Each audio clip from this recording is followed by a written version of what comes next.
Uncle Andrew and his study vanished instantly. Then for a moment everything became muddled. The next thing Diggory knew was that there was a soft green light coming down on him from above, and darkness below. He didn't seem to be standing on anything, or sitting, or lying. Nothing appeared to be touching him. I believe I'm in water, or underwater. Ugh, I hate water. Ah! I'm a cat. Cats don't like water. This frightened him for a second, but almost at once he could feel that he was rushing upward. Then his head suddenly came out into the air, and he found himself scrambling ashore, out on to smooth, grassy ground at the edge of a pool. As he rose to his feet, he noticed he was neither dripping nor panting for breath as anyone would expect after being underwater. His clothes were perfectly dry. He was standing by the edge of a small pool, not more than 10 feet from side to side, in a wood with the trees grew close together, and were so leafy that he could get no glimpse of the sky. All the light was green that came through the leaves, but there must have been a very strong sun overhead, for this green daylight was bright and warm. It was the quietest wood you could possibly imagine. There were no birds, no insects, no animals, and no wind. You could almost feel the trees growing. The pool he had just got out of was not the only pool. There were dozens of others, a pool every few yards, far as his eyes could reach. You could almost feel the trees drinking the water up with their roots. This wood was very much alive. When he tried to describe it afterward, Diggory always said it was a rich place, as rich as plum cake. The strangest thing was that almost before he had looked about him, Diggory had half forgotten how he had come there. At any rate, he was certainly not thinking about Polly, or Uncle Andrew, or even his mother. He was not in the least frightened, or excited, or curious. If anyone had asked him where did he come from, he could probably have said, I've always been here. That was what it felt like, as if one had always been in that place and never been bored, although nothing had ever happened, as he said long afterward. It's not the sort of place where things happen. The trees go on growing, that's all. After Diggory had looked at the wood for a long time, he noticed that there was a girl lying on her back at the foot of the tree, a few yards away. Her eyes were nearly shut, not quite, as if she were just between sleeping and walking. So he looked at her for a long time and said nothing, and at last she opened her eyes and looked at him for a long time. She also said nothing. Then he spoke in a dreamy, contented sort of voice. Then she spoke. I think I've seen you before. I'd rather think so too. Have you been here long? Oh, always. At least, I don't know, a very long time. So have I. No, you haven't. I just seen you out of that pool. Yes, I suppose I did. I'd forgotten. Look here. I wonder, did we really meet before? I had a sort of an idea, a sort of picture in my head, of a boy and a girl like us, living somewhere quite different, and doing all sorts of things. Perhaps it was only a dream. I've had that same dream, I think, about a boy and a girl living next door, and something among rafters, dirty face. Aren't you get mixed? In my dream, the boy was the one who had the dirty face. I can't remember the boy's face. Oh, that's what. What's that? Why, it's a guinea pig. And it was a fat guinea pig nosing about in the grass, but round the middle of the guinea pig there ran a tape, and tied on to it by the tape was a bright yellow ring. Look, the ring! And look, you've got one on your finger, and so have I. The girl now sat up, really interested at last. They stared very hard at one another, trying to remember, and then at exactly the same moment she shouted out, "Mr. Kettley!" And he shouted out, "Uncle Andrew!" And they knew who they were and began to remember the whole story. After a few minutes of hard talking, they had got it straight. Diggory explained how beastly Uncle Andrew had been.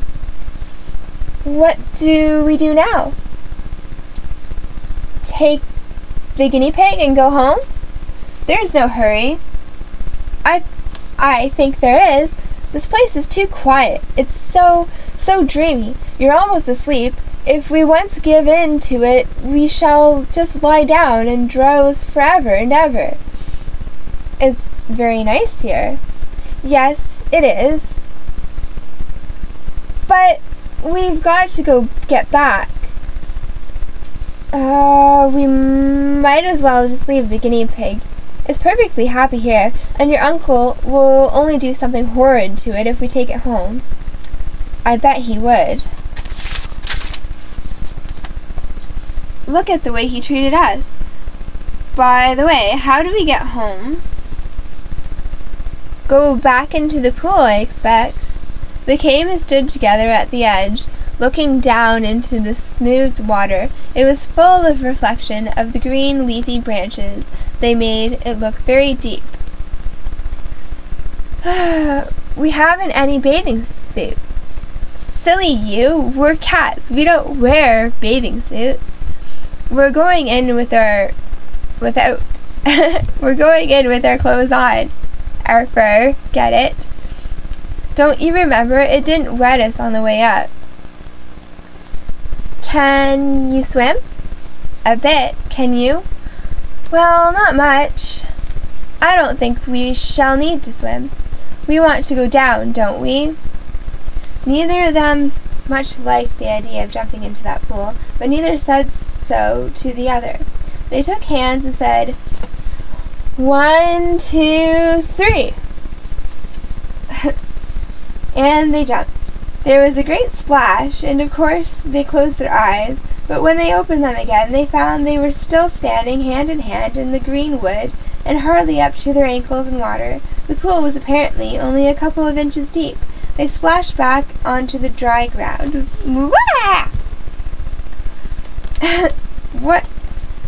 What had gone wrong?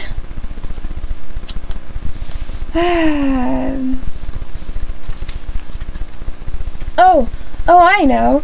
Of course it won't work. We're still wearing our yellow rings. They're for the outward journey, you know. The silver ones take you home. You must change rings. Have you got pockets? Good. Put your yellow ring in your left. I've got 2 silvers. Here's one for you." They put on their silver rings and came back to the pool. But before they tried another jump, Diggory gave a long, "Oh, what's the matter?" "I've just had a really wonderful idea." "What are all the other pools?" "How do you mean?" "Why, if we can get back to our own world by jumping into this pool, mightn't we get somewhere else by jumping into one of the others? Supposing there was a world at the bottom of every pool." "But I thought we were already in your Uncle Andrew's other world, and other place, or whatever he called it. Didn't you say?" "Oh, bother Uncle Andrew. I don't believe he knows anything about it. He never had the pluck to come here himself. He only talked of one other world. But suppose there were dozens. You mean this world might be only one of them?" "No, I don't believe this wood is a world at all. I think it's just a sort of in-between place." "Don't you see?" "No." "Do listen. Think of our tunnel. The slates at home. It isn't a room in any of the houses. In a way, it isn't really part of any of the houses. But once you're in the tunnel, you can go along it and come out into any of the houses in the row. Mightn't this wood be the same? A place that isn't in any of the worlds, but once you've found that place, you can get into them all." Well, even if you can, and of course that explains everything. That's why it is so quiet and sleepy. Here, nothing ever happens here, like at home. It's in the houses that people talk and do things and have meals. Nothing goes on in the in-between places, behind the walls and above the ceilings, and under the floor, or in our own tunnel. But when you come out of our tunnel, you may find yourself in any house. I think we can get out of this place, into jolly well anywhere. We don't need to jump back into the same pool we came up by, or not just yet. The wood between the worlds. It sounds rather nice. Come on, which pool shall we try? Look here, I'm not going to try any new pools yet. We're not even sure if it'll work. Yes, and I want to make sure we can get back to the old one first. Yes, and get caught by Uncle Andrew, and have our rings taken away before we had any fun? No, thanks. Couldn't we just go part of the way down into our own pool? Just to see if it works? Then if it does, we'll change rings and come up again before we're really back in Ketterly's study. Can we go part of the way down? Well, it took time coming up. I suppose it'll take time going back. Diggory made rather a fuss about agreeing to this, but he had to in the end, because Polly absolutely refused to do any exploring in the world until she had made sure about getting back to the old one. She was quite as brave as he about some dangers, wasps for instance, but she was not interested in finding out things nobody had ever heard of before. For Diggory was the sort of person who wants to know everything, and when he grew up he became the famous Professor Kirk, who comes into other books. After a good deal of arguing, they agreed to put on their silver rings.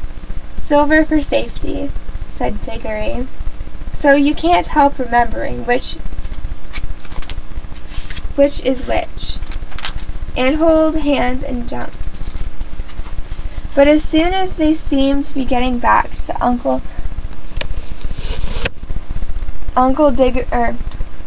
Andrew's study, or even to their own world, Polly was to shout, "Change!" And they would, slip off their silver rings and put on their yellows. Diggory wanted to be the one who shouted change, but Polly wouldn't agree. They put on the silver rings. This time it worked. It was very hard to tell what it felt like, for everything had happened so quickly. At first there were bright lights moving about in a black sky. Diggory always thinks these were stars, and even swears that he saw Jupiter quite close enough to see its moons. But almost at once there were rows and rows of roofs and chimneys about them, and they could see St. Paul's and knew they were looking at London. But you could see through the walls of all the houses. Then they could see Uncle Andrew, and shadowy, but getting clearer and more solid looking all the time, just as if they were coming into focus. But before he became quite real, Polly shouted change, and they did change, and our world faded away like a dream, and the green light above grew even stronger and stronger, till their heads came out of the pool, and they scrambled ashore, and there was the wood all about them, as green and bright and still as ever. The whole thing had taken less than a minute. There! That's all right. Now for the adventure. Any pool will do. Come on, let's try that one. Stop! Aren't we going to mark this pool? They stared at each other and turned quite white as they realized the dreadful thing that Diggory had just been going to do. For there were any number of pools in the wood, and the pools were all alike, and the trees were all alike, so that if they had once left the pool that led to our own world without making some sort of landmark, the chances of getting back would be 100 to against 1 to their very finding it again. Diggory's hand was shaking as he opened his penknife and cut out a long strip on the bank of the pool. The soil, which smelled nice, was of rich reddish brown and showed up well against the green grass. "It's a good thing one of us has some common sense.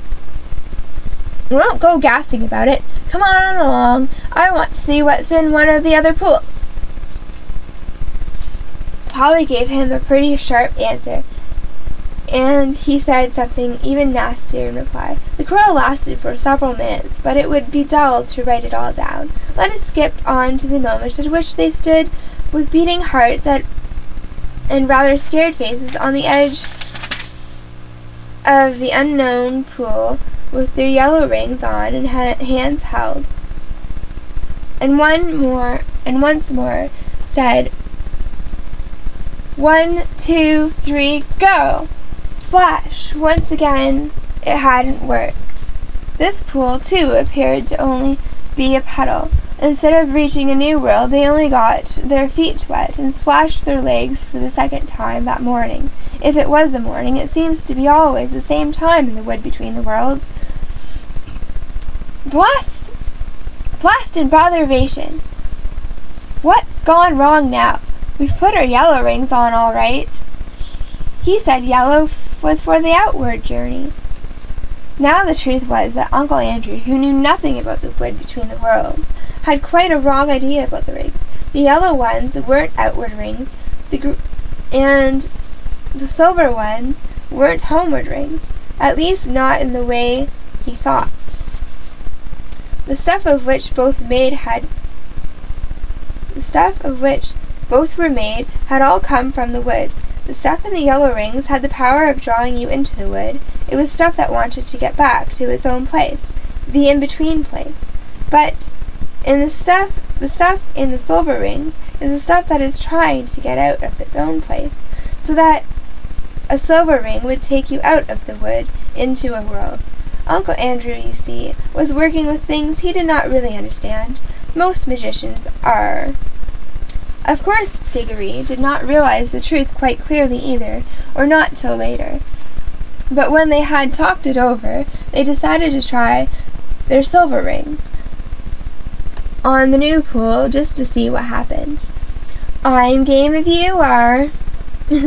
But she really said this because in her heart of hearts she now felt sure that neither kind of ring was going to work at all in the new pool, and so there was nothing worse to be afraid of than another splash. I am not quite sure that Diggory had not quite the same feeling.